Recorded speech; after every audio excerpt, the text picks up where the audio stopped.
Back with you on the next round. Let's get right to Dan Wetzel, national columnist, Yahoo Sports.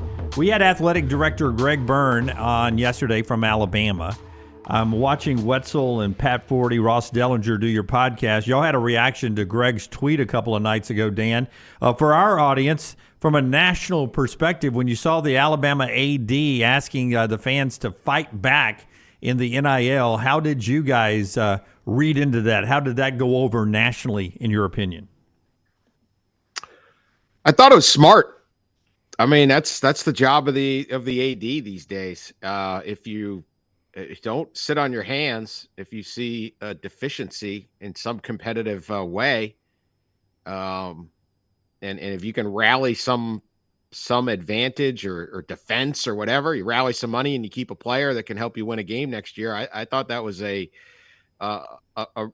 I thought that's leadership. You know, Greg does a good job, and one of the reasons he does more than a good job, but one of the reasons is because he's willing to put himself out there. I'm sure there was probably some hesitation of saying, all right, now I'm going to be the story, or, you know, look, we also chuckle, you know, poor old Alabama, little old Alabama, you know, just try maybe get a Groupon or get, you know, clip some coupons from the Tuscaloosa News on Sunday. But at the same time, smart. Like this is an all hands on deck competitive situation. And so maybe in the past where an AD's job was to quietly, you know, grease some booster on a golf course and then unveil some plans for a renovated locker room. Now it's like, hey man, send us $5, send us $50, whatever you got left after buying Christmas presents and the Christmas dinner. We need it. And so he sounded the alarm. So I thought it was very smart. I thought it was just indicative of the way this sport is going. The fact that Lane Kiffin was trolling him and other stuff like that certainly was entertaining, but hey, that's part of the deal. Hey, we know it's a necessary evil. And we had Greg on the show yesterday, and we asked him the question. Our friend Clay Travis, who you know well, sent this out a couple of nights ago after the statement was released from Greg. And I thought it was interesting because it is a weird world that we're in. And his analogy was, can you imagine going to an NFL game and they start passing around a hat for you to contribute to the player's salary? Like, really, where does this thing stop? I mean, it is getting outrageous when ticket prices are going up and concessions are going up and parking's going up and everything's going up, but these players want more and more and more, and you can't blame them because there's no guardrails. No, it would be, I don't follow baseball enough. What was it? Soto just got 700 million. Yeah. It's a pretty good day. $5,000 a minute. Yeah. By the way, Dan. Was that it? Oh yeah. Well, you know, it's my appearance fee. You guys do know. For all appearances. It's totally bizarre. I mean, it's and they do it. They just do it in personal seat license. It was like a white collar theft, and now we got like a stick-em joint. You know, we got the stick-up boy that's sitting there, bang, hey, give me your money, give me your wallet, instead of a bank pilfering it out by raising their fees. It's a little insulting for the fans. I get it. I did a story a couple weeks ago on Mississippi State fans that love their old interlocking MSU logo that they used to have when Jackie Sherrill was coaching, and maybe you remember it, maybe you don't. Now they have they use state across their helmet, and then there's this banner one. They're really into the logo at Mississippi State, and it's kind of a small group, but they made the point they want this interlocking MSU to come back. This is their thing, and they made the point, you're asking us to pay for the quarterback, maybe we ought to have a say in the logo. And it's like, yeah, you can brush us off as cranks, and if you call, if you're a Dallas Cowboy fan and you call up the Cowboys and say, I want to get rid of that big star, let's try something different, they're going to hang up on you. But if you're contributing to paying the players, maybe you're kind of a part owner. So it's tough for the fans. I think the market will go up to a point and then it will settle. And I don't know where that settle is, but one thing I know about college sports is everybody panics and goes bananas over everything. The sky is always falling. And then usually at the end, the product works out. There is a finite amount of money at every school, and that is going to settle down at some point. You're going to see other cuts. I thought I read the the recap of your interview on AL.com. I didn't see Greg talk on that, but I did read it. And one of the things he's talking about, like, we got to do some travel cutbacks, and maybe there's staffing cutbacks and different things at the university to try to responsibly shepherd the money, because what we're had for 60, 70 years of however major this has been really a major pursuit is money went into coaching salaries, administrations, offices, and facilities. And now you got to pay the players. And so there's going to have to be a reworking of the priorities of the money that does come in. I've long joked, they're going to build a new place now, but if you go to the New England Patriots, they have a bubble and one locker room and a little weight room off their locker room. That's their facilities. They managed to play pretty good football all those years with that. You go to like Bowling Green and they got better facilities than the New England Patriots. And you say, what is going on here? Well, that's where they spent the money. So not good if you're a college town contractor that used to build that stuff. So I think it's part of kind of the reworking. You're going to get this revenue sharing that I think is going to help a great deal. And now an Alabama can take, I'm not sure what the number is, but it might be up to $20 million that they're getting from CBS, ESPN and their tickets and all of that, and can distribute that to their players. So that takes a little heat off of the fans having to do it all. But I get the fan frustration. It's like, what are we doing? But I just wonder, like, let's say, look, a guy can give $100 a year or whatever and be happy to be part of the team. But if they come to you, or the billionaire can give, but if you got that middle guy, it's all right, I'm going to kick in 20 grand, right? I do pretty well. I'm going to throw 20 grand in. We're going to help get this linebacker. And that linebacker doesn't do anything and then transfers. And then you come back and say, I need 20 grand again. You're like, man, I'm not Larry Ellison. I'm not Elon Musk. I don't got that. Like, at what point do you cut back? So I think the market will soften on some of this at some point, but I don't know where that is. Dan Wetzel is with us, national columnist, Yahoo Sports, also an author. Dan gave AL.com the click, not us, so we're going to call it a wash on the appearance fee. Yeah. I believe that's my ruling there. Yeah. By the way, MSU. I do watch. I just, it's quality product over there at AL.com. Hey, by the way, do you get any pop-ups when you pulled AL.com? Yeah, they're pretty big on the pop-ups. Yeah. Hey, by the way, the MSU boosters who are paying the money, they're right. That is a better logo than that banner logo. Don't get them started. Those guys will call your show and they're going to try to get on your show now. Believe me, that is it's a crappy logo. I love those guys, but I was like, wow, you are really fired up about this logo. Yeah, that crappy M. They're like, we got 2 wins. We got nothing to talk about. They're great over there. So. That M in a banner, not a good logo. Yeah, I agree. At Dan Wetzel on social media, there you can find the link to purchase his books. It might be too late, but maybe it's never too late to get a young reader a book. Epic Athlete Series, good for kids to study some of the great athletes of our generation. Dan has written those for kids, so it's a great Christmas gift if it's not too late to get those to your house by Christmas. You've done a lot of writing about how addicted the college football old school leaders are to bowl games, and now we've got this college football playoff where starting tonight we will see on-campus games basically the week of Christmas. How important for the future of this playoff is it that these stadiums are filled, or at least the on-campus portion of this playoff, that these stadiums are filled and it feels like an actual home college football game? Well, it's important, no question. If this was, I would look really stupid if there was 33,000 in Notre Dame Stadium tonight and people go. I've been saying for years now, everyone is fired up for this. Who wouldn't want this? They'll be full. I don't know. Penn State will be close.